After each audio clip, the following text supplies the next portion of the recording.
Hello everyone, welcome back to my channel. I hope आप सब अच्छे होंगे। तो फ्रेंड्स, हमारी जो साइक्लोन है जिसने वाईटी पे आके बहुत ज़्यादा गंदगी और धमाल मचाया था, तो उसकी कुटाई हो चुकी है और कुटाई करने वाला उसी का छोटा भाई है।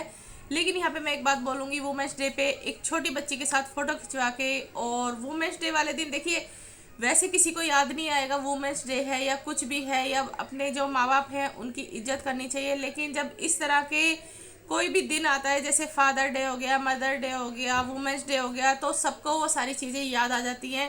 और स्पेशली अपनी अपनी वीडियो में जो बड़े बड़े यूट्यूबर हैं ना, वो भाषण बहुत अच्छा देते हैं। जैसे इनको यूट्यूब पे नहीं, एक नेता होना चाहिए, इस तरीके से ये अलग से मतलब भाषण देते हैं, लेकिन अपनी ही फैमिली की धज्जियाँ उड़ाते हैं सोशल मीडिया पे।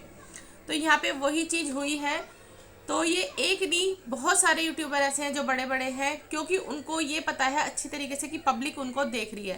पहले क्या होता था, सड़क पे तमाशा होता था, सड़क पे कुछ भी लड़ाई झगड़ा मतलब ये लोग जो करना चाहते थे करते थे, तो पब्लिक देखती थी, थोड़ी देर मज़े लेती थी और चली जाती थी।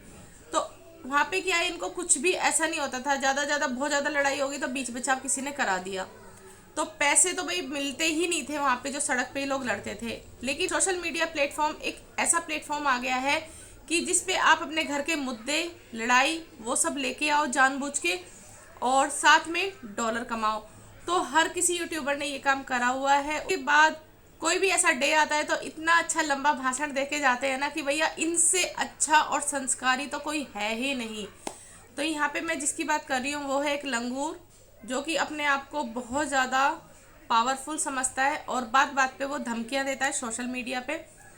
तो इसने अपनी दीदी और अपने पापा पे हाथ उठाया है, जो कि बहुत ज़्यादा गलत है। एक लेडीज़ पे और एक बुज़ुर्ग इंसान पे हाथ उठाना बिल्कुल भी कहीं से भी नहीं लगता कि भाई तुम मर्द हो। कोई इंसान ये सोचता है यार ताकत है मेरे में, और मतलब मैं एक बुज़ुर्ग इंसान पे हाथ उठा दूँ, या अपनी बहन, मतलब चाहे वो कैसी भी है, कैसी भी घर में कोई भी मैटर हुआ है, कोई भी लड़ाई झगड़ा हुआ है, लेकिन एक लेडीज़ पे और एक बुजुर्ग इंसान पे हाथ उठाना कहाँ की तुम्हारी मर्दानगी है। लेकिन ऐसे लोग ना अपने आप को बहुत ज़्यादा ये सोचते हैं भाई मेरे से बढ़ के तो कोई है ही नहीं और मेरे आगे अब कोई बोलेगा भी नहीं। लेकिन ये नहीं पता कि ऐसे इंसान को हर कोई बिल्कुल नीची नज़र से देखता है कि तुमसे ज़्यादा बदतर इंसान कोई है ही नहीं। क्योंकि चाहे वो कैसी भी है, तुम्हारी बहन है, और जिस सोशल मीडिया पे आके तुम लोग ये ड्रामा कर रहे हो वो ही तुम्हें यहाँ पे लेके आई है। तुम्हें धमकी बहुत देनी आती है, तुम्हारे हाथ जो है वो लेडीज़ पे, एक बुजुर्ग इंसान पे तो बहुत ज़्यादा उठते हैं, लेकिन तुमसे एक अपनी गाड़ी साफ़ नहीं की जाती है, जो कि तुमसे बदतर इंसान कोई नहीं है। जो तुम खुद अपने मुँह से कह रहे हो कि भाई मेरी गाड़ी काफ़ी टाइम से धुली नहीं है, वाइट कलर की है, और इस टाइम उसका कलर ब्राउन सा लगता है, अगर कोई दूर से देखे तो ये सोचेगा ब्राउन कलर की गाड़ी आ रही है। अरे भैया धिक्कार है तुम्हारे पे, ऐसी सोच तुम रखते हो। हाथ उठाने में तुम्हें देर नहीं लगता, लेकिन अपनी गाड़ी साफ करने के लिए तुम हाथ तक नहीं हिला सकते। अच्छे खासे लंबे चौड़े इंसान हो, तुम उससे अपनी गाड़ी साफ कर सकते हो, और जिसके बदौलत तुम यहाँ पे बैठ के दो पैसे कमा रहे हो। तुम्हारे अंदर इतनी भी ताकत नहीं थी अगर तुम अपने बुलबुते पे यहाँ पे आते कि तुम दो पैसे यहाँ पे कमा सकते। क्योंकि वाईटी पे जो है बहुत ज़्यादा स्ट्रगल करना पड़ता है, या तो फिर ड्रामा दिखाओ, सिंपैथी लो, कुछ भी करो, लेकिन जो सही इंसान है वो यहाँ पे आगे नहीं।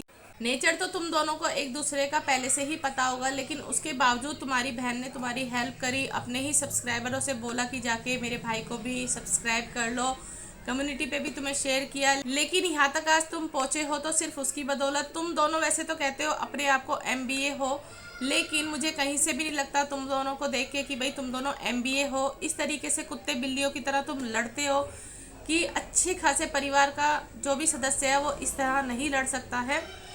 अगर थोड़ी सी भी गैरत बाकी है तो कहीं भी जाके नौकरी करके दो पैसे कमा के दिखाओ, क्योंकि वाईटी पे तो तुम्हारी जो पहचान है वो अपनी सिस्टर के बदौलत ही हुई है, अदरवाइज तुम्हें कोई भी नहीं जानता था। पूरी की पूरी जो फैमिली है वो ड्रामेबाज है, ये सब लोगों को भी पता है और तुम्हें आपस में भी पता है।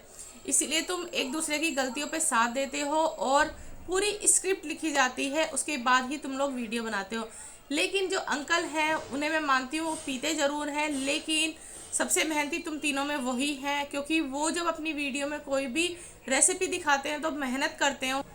रेसिपी यूं ही नहीं बन जाती है, हर चीज़ को वो बहुत अच्छे तरीके से दिखाते हैं।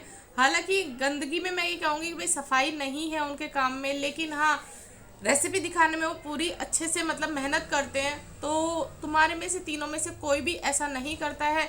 मम्मी तुम्हारी बिल्कुल भी नहीं करती हैं किसी भी चीज़ में मेहनत। तुम्हारी जो बहन है उसे तो कुछ भी बनाना नहीं आता है, और तुम तो सिर्फ घूमने घूमने के ही हो, गाड़ी में बैठ के। अभी भी तुम सिर्फ यही दिखा रहे हो कि भाई मुझे सब्सक्राइब कर दो, मेरे जूते फट रहे हैं, मुझे सब्सक्राइब कर दो, मेरी गाड़ी का जो वो फ़ोन का होल्डर है वो टूट गया है, मुझे सब्सक्राइब कर दो, मेरी गाड़ी धुली नहीं है। तो ये कोई मेहनत हुई, ये कोई वीडियो हुई? सिर्फ तुम लोगों को जबान चलानी आती है। यहाँ पे मैं बोलूँगी, तुमने अपनी बहन के लिए एक जो सच बोला है, ये बिल्कुल सच बोला है कि भाई वो कंट्रोवर्सी क्रिएट करती है और चीज़ों को बहुत बड़ा चढ़ा के दिखाती है, जो कि बिल्कुल गलत है। यहाँ पे जितने भी यूट्यूबर हैं ना, ज़्यादातर यही काम कर रहे हैं, इसीलिए वो चल रहे हैं, क्योंकि लोगों को तमाशा चाहिए, लोगों को सिर्फ ड्रामा चाहिए। जो सीधे साधे लोग जो व्लॉग बनाते हैं अच्छे खासे, वो यहाँ पे इसीलिए पीछे बैठे हुए हैं, उनको कोई भी देखना पसंद नहीं करता। और जो अच्छे और सीधे साधे लोग हैं ना, उनको इस तरह का ड्रामा करना भी नहीं आता, ना ही वो करना चाहते हैं, ना ही वो करेंगे। इतना ही गुस्सा था तो तुम अपनी बहन की और सच्चाई जिस तरीके से तुमने इसमें लाई है ऐसे लाते, लेकिन भैया हाथ उठाने पे तो ये चीज़ गलत करी है। हाथ कभी भी नहीं उठाना चाहिए था। ये तुमने सच बोला कि भाई हाँ वो जानबूझ के ऐसा करती है। जो शीशे वाली बात भी तुमने बताई, खिड़की का शीशा कैसे टूटा था, तो उसने वो कुछ और दिखाया था, ये हकीकत है, ये आधे से ज़्यादा लोग जानते हैं। लेकिन जो उसके अंधभक्त हैं वो अंधभक्त ही बने रहेंगे, चाहे कितनी भी आंखें खोल दो। अब तुम उनके घर के मेंबर हो, तुम्हें अच्छे से पता है कि क्या हुआ था क्या नहीं। उसके बावजूद जो आधे लोग अंधे बने हुए हैं ना, वो बने ही रहेंगे। लेकिन यहाँ पे यही कहूँगी कि किसी बुजुर्ग इंसान पे और लेडीज़ पे हाथ उठाना कोई मर्दानगी नहीं है। जो तुम अपने आप को अभी भी ये बड़ा चढ़ा के कह रहे हो कि एक लंगूर जो है वो 100 बंदरों पे भारी होता है, बेशक भारी हो, लेकिन इंसान को उसी नज़रों से, बिल्कुल गिरी हुई नज़रों से ही देखते हैं। कोई इस काम के लिए वाहवाही नहीं दे रहा है। अगर पुलिस में जरा सी भी कंप्लेन हो जाती है तो तुम्हें इतने डंडे पड़ेंगे और तुम्हें अक्ल आ जाएगी। लेडीज़ पे और बुजुर्ग पे हाथ उठाने पे क्या होता है, फिर वो लंगूर वाली बात नहीं रहेगी। तो चलिए फ्रेंड्स, आज के जो मेरे पॉइंट थे वो यही थे। आई होप आप लोगों को मेरी बातें सही लगी होंगी और पॉइंट भी सही लगे होंगे। अगर सही लगे हो तो प्लीज़ वीडियो को लाइक एंड सब्सक्राइब ज़रूर कर दीजिएगा और आगे शेयर भी कर दीजिएगा। मिलती हूँ मैं नेक्स्ट वीडियो में। अपना ध्यान रखिएगा, सुरक्षित रहिएगा।